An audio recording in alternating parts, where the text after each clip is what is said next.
¿Respeto o miedo? Esa fue una decisión silenciosa pero definitiva, no fue anunciada con trompetas ni escrita como una ley solemne. Fue una forma de actuar que se repitió una y otra vez hasta convertirse en identidad. Ciro el Grande entendió algo que muchos líderes antes y después de él nunca comprendieron del todo. El miedo puede conquistar territorios, pero no puede sostenerlos. El respeto, en cambio, no solo mantiene unido lo que se ha ganado, sino que convierte a los antiguos enemigos en participantes de un mismo proyecto. Y esa diferencia, aunque parece sutil, fue la que volvió invencible al imperio persa durante décadas. En la época de Ciro, gobernar a través del terror no solo era común, era esperado. Los grandes imperios se construían arrasando ciudades, humillando pueblos, borrando identidades. El mensaje era claro: obedece o desaparece. Ese tipo de poder generaba resultados rápidos, pero también sembraba odio silencioso. Cada territorio conquistado se convertía en una herida abierta, lista para revelarse cuando el centro del poder mostrara la más mínima debilidad. Ciro observó esto desde joven, no como un teórico, sino como alguien que vivía dentro de sistemas de dominación, y aprendió algo fundamental: un pueblo sometido por miedo obedece, pero nunca es leal. Cuando comenzó su expansión, Ciro pudo haber seguido exactamente ese camino. Tenía el respaldo militar, la oportunidad histórica y la legitimidad política para hacerlo. Nadie se habría sorprendido si hubiera gobernado con puño de hierro.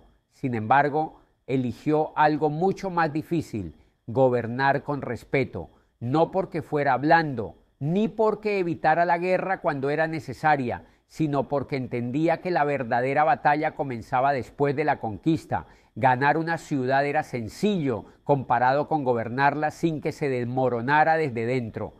Uno de los ejemplos más claros de esta decisión fue su entrada en Babilonia.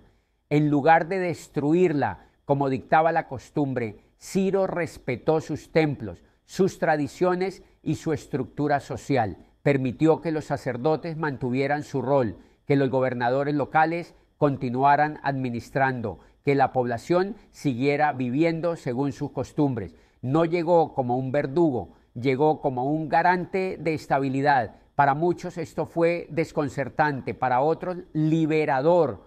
Babilonia no fue sometida por el miedo, fue integrada por el respeto. Y aquí aparece una idea clave: el respeto no significa ausencia de autoridad. Ciro no renunció al control ni permitió el caos. Lo que hizo fue algo mucho más estratégico. Diferenció entre dominar y gobernar. Dominar es imponer obediencia. Gobernar es crear condiciones donde la obediencia tiene sentido. Cuando las personas sienten que su identidad no está siendo aplastada, que su vida no será destruida por el simple hecho de existir, la resistencia pierde fuerza, no porque el poder sea débil, sino porque deja de ser percibido como una amenaza constante. Ciro entendía que el miedo exige vigilancia permanente. Un imperio basado en el terror necesita ejércitos ocupando cada rincón, castigos ejemplares, demostraciones constantes de fuerza. Eso agota recursos, personas y legitimidad. El respeto, en cambio, reduce el costo del control. Los pueblos que se sienten respetados no necesitan ser reprimidos todo el tiempo. Cooperan, se adaptan, incluso defienden el sistema que los protege. Y eso fue exactamente lo que ocurrió en gran parte del imperio persa. Hay otro aspecto importante en esta elección. Ciro no solo respetó culturas, también respetó personas. No gobernaba viendo masas anónimas, sino comunidades con historia. Cuando liberó a pueblos desplazados, como los judíos exiliados en Babilonia, no lo hizo para ganar propaganda inmediata, sino porque comprendía que permitir a las personas reconstruir su vida generaba estabilidad a largo plazo. Ese gesto no fue solo político, fue profundamente humano. Y ese tipo de humanidad en un contexto brutal generó algo raro: gratitud hacia un conquistador. Esto no significa que todos amaran a Ciro, ni que su imperio estuviera libre de conflictos. Significa algo más realista, que el conflicto no era permanente, que el sistema no dependía exclusivamente de la fuerza para mantenerse en pie. Cuando surgían tensiones, existían canales para resolverlas sin recurrir inmediatamente a la violencia. Eso es el respeto aplicado al poder. No eliminar el conflicto, sino gestionarlo sin destruir el tejido social. El miedo puede hacer que alguien obedezca hoy. El respeto hace que alguien permanezca mañana. Ciro eligió el mañana, eligió construir algo que pudiera sobrevivirle, y esa decisión se reflejaba en pequeñas acciones cotidianas, no solo en grandes decretos, en cómo trataba a los vencidos, en cómo escuchaba a líderes locales, en cómo evitaba humillaciones innecesarias. Cada uno de esos gestos enviaba un mensaje claro: este imperio no existe para aplastarte, existe para organizarte dentro de algo más grande. Esa percepción cambió la relación entre el centro del poder y las periferias. Los territorios no se sentían colonias explotadas, sino parte de una estructura que, aunque imperfecta, ofrecía orden y previsibilidad. Y la previsibilidad es una forma de respeto, saber que las reglas no cambiarán arbitrariamente, que no serás castigado por existir, que tu cultura no será borrada de un día para otro. Todo eso genera algo muy poderoso: seguridad psicológica colectiva.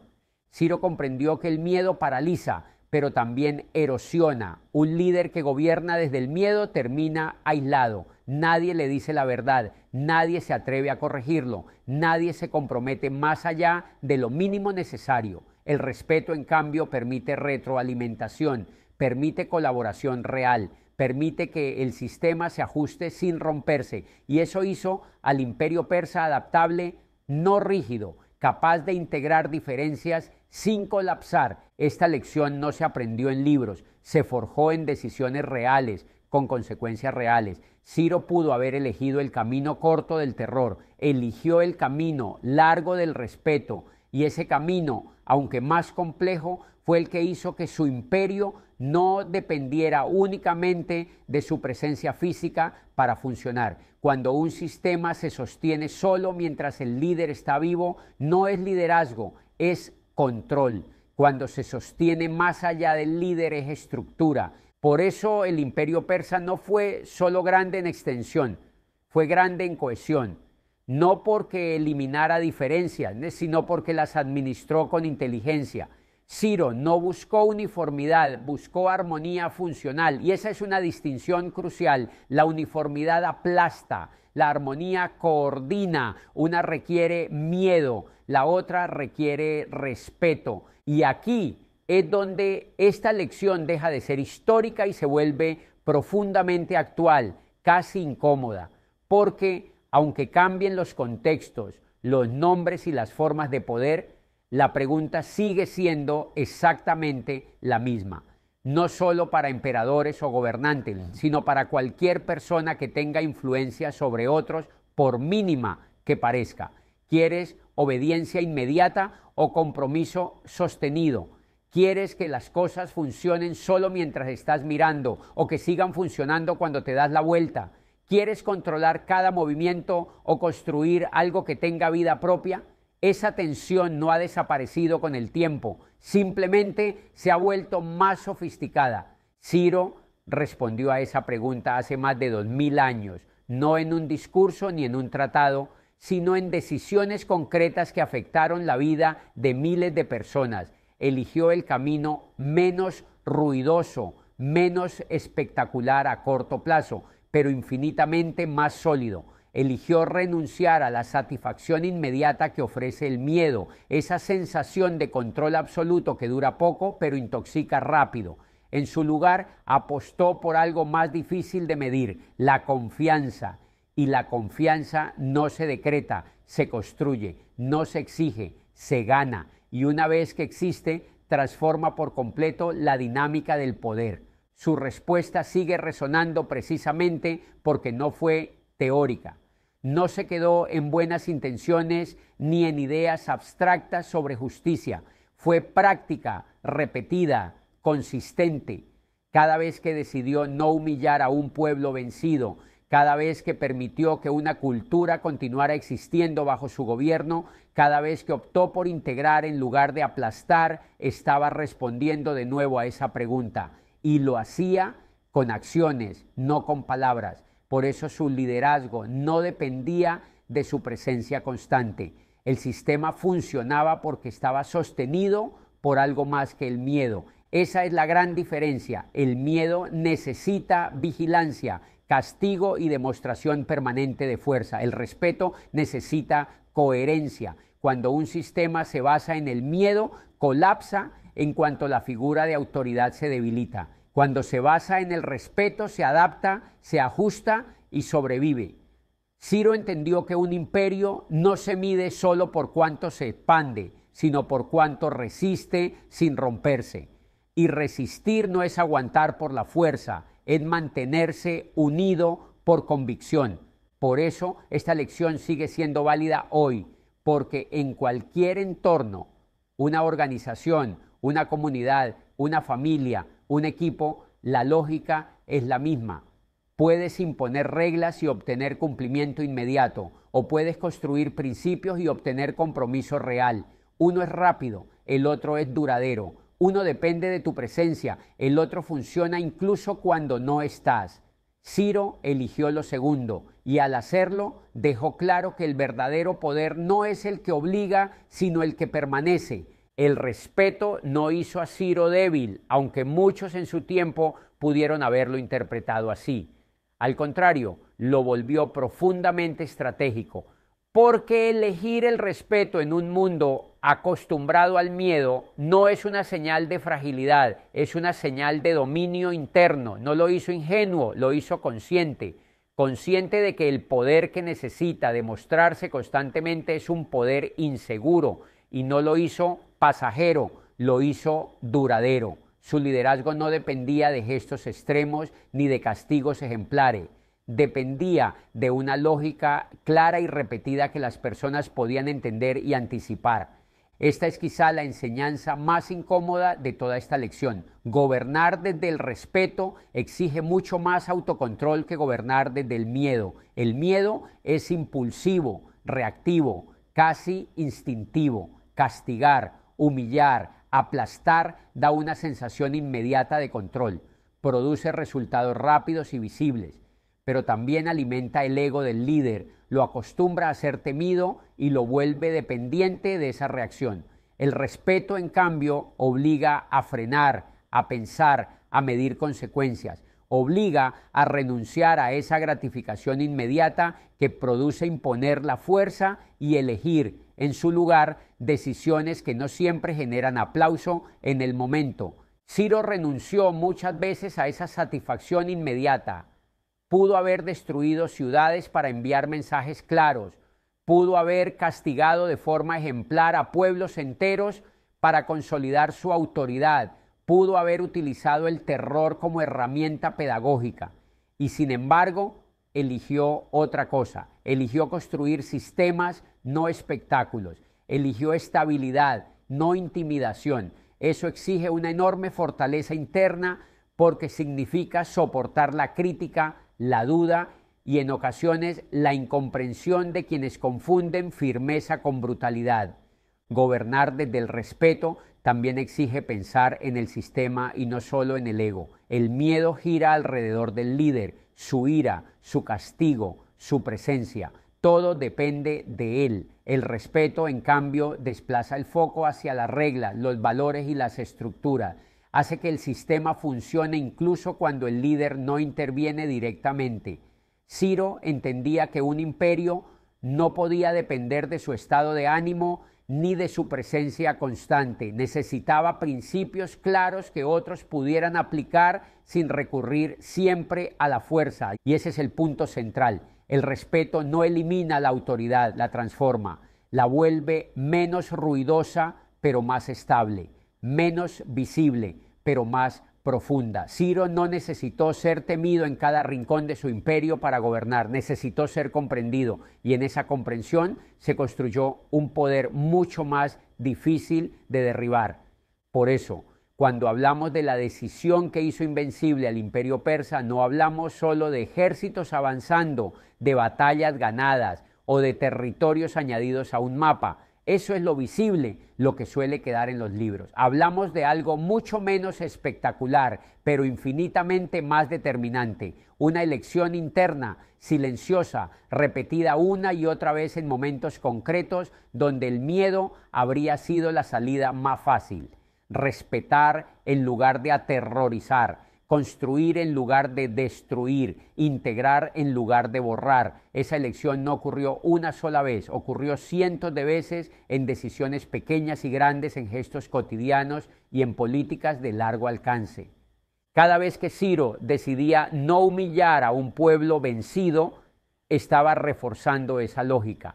Cada vez que permitía que una cultura siguiera existiendo dentro de su imperio, estaba enviando un mensaje más poderoso que cualquier amenaza. Cada vez que optaba por integrar líderes locales en lugar de reemplazarlos por figuras impuestas, estaba fortaleciendo una estructura que no dependía exclusivamente de la fuerza militar. Esas decisiones no siempre eran celebradas ni comprendidas en el momento, pero acumulaban algo mucho más valioso que el miedo: legitimidad. Y la legitimidad es difícil de construir, pero aún más difícil de destruir. No se basa en el temor al castigo, sino en la percepción de justicia, en la sensación compartida de que el poder, aunque imperfecto, tiene reglas, límites y una lógica reconocible. Mientras otros imperios se sostenían sobre el terror y acumulaban odio silencioso en cada territorio conquistado, el de Ciro reducía la necesidad de represión constante, no porque eliminara los conflictos,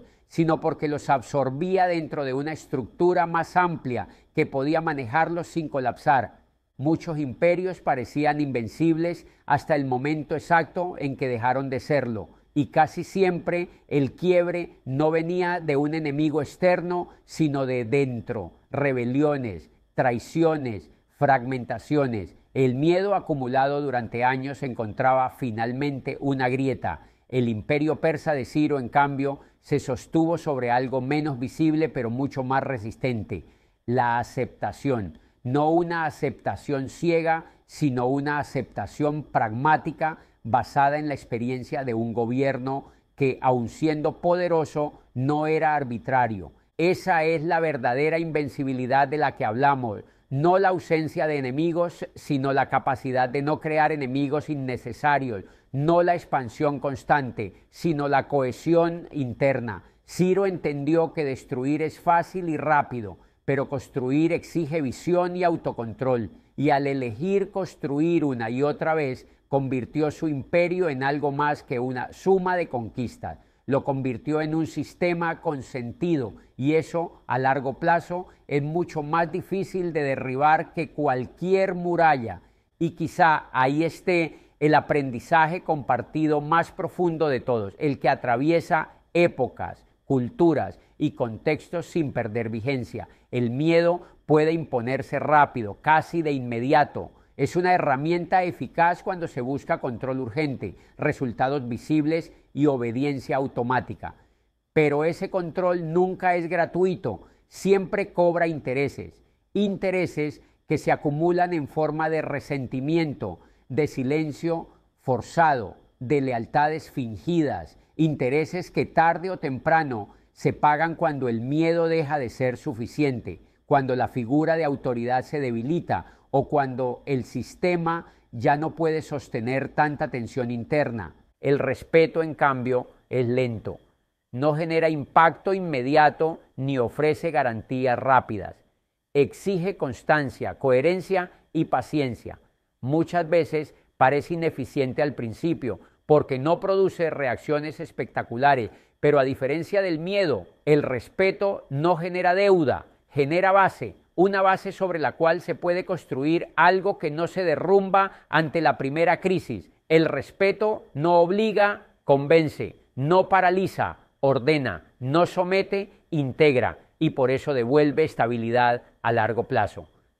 Ciro entendió esta lógica en un mundo que funcionaba exactamente al revés. En una época donde el terror era sinónimo de poder, Él eligió la vía menos obvia, la menos celebrada, pero la más sólida. Comprendió que un imperio no se mantiene por la cantidad de enemigos derrotados, sino por la cantidad de personas que aceptan formar parte de él sin sentirse anuladas. Y esa comprensión no fue accidental, fue el resultado de observar, de aprender de errores ajenos, de entender cómo se desgastaban los imperios que se sostenían únicamente sobre la fuerza. Al hacerlo, Ciro no solo construyó un imperio en términos territoriales, construyó una forma de liderazgo, una lógica de poder que no dependía del miedo constante ni de la presencia permanente del líder, una manera de gobernar que podía ser heredada, aplicada y adaptada sin necesidad de repetir la violencia inicial. Y eso es lo que hace que su figura siga siendo relevante hoy. No porque vivamos en imperios antiguos, ¿no?, sino porque seguimos enfrentando la misma elección básica: imponer o construir. Su legado no nos habla de batallas ni de conquistas, nos habla de decisiones internas, de autocontrol, de visión, de entender que el verdadero poder no es el que somete rápido, sino el que perdura sin romperse. Y mientras esa tensión siga existiendo en la forma en que lideramos, organizamos y convivimos, Ciro el Grande seguirá teniendo algo que enseñarnos.